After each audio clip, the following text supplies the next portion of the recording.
what's really important. You talk a lot about a lot of your work and in this book, you talk a lot about American exceptionalism, which can be a misguiding force domestically in the U.S. amongst the populace. It's something that's embedded in the culture wars.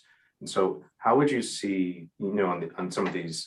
I think last year when Bob and I did a lot of shows on all of those crises that were happening last year, and I called them the sort of like all the crises crashing into each other. But how does American exceptionalism, this sort of notion of that, how is that misguiding the country, particularly in some of these domestic crises? So let me confess that I was once a firm believer in American exceptionalism. I mean, not sort of in a literal sense. I didn't get up in the morning and, bow to the altar of American exceptionalism. But I think from my own upbringing, I took it more or less for granted that we are a chosen people, chosen by God, chosen by providence, chosen by history, who knows? But yeah, we're chosen people.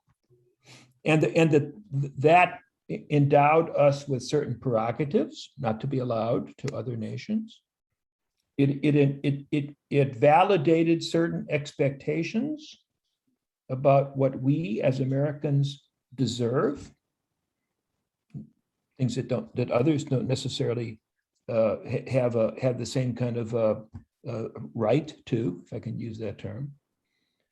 But I must admit, the older I got, and particularly as we entered into this post-Cold War era, I came to realize how pernicious this way of thinking is. And yet it's hardwired, I think, into our collective sense of who we are.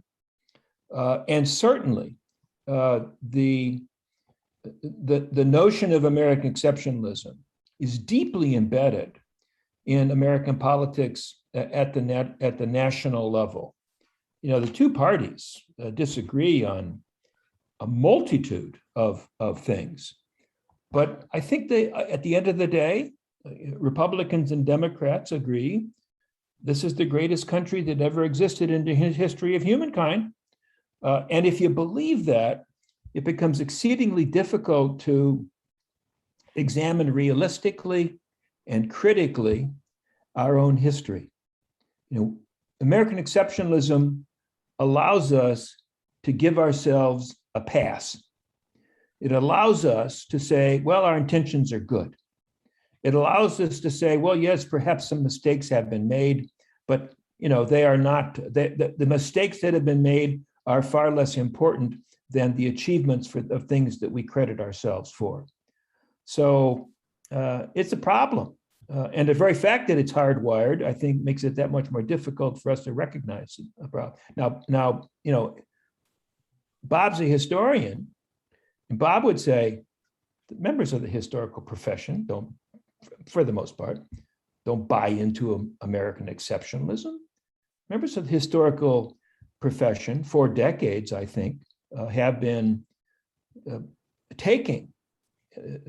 providing, offering more critical perspectives on our history, our past, our trajectory.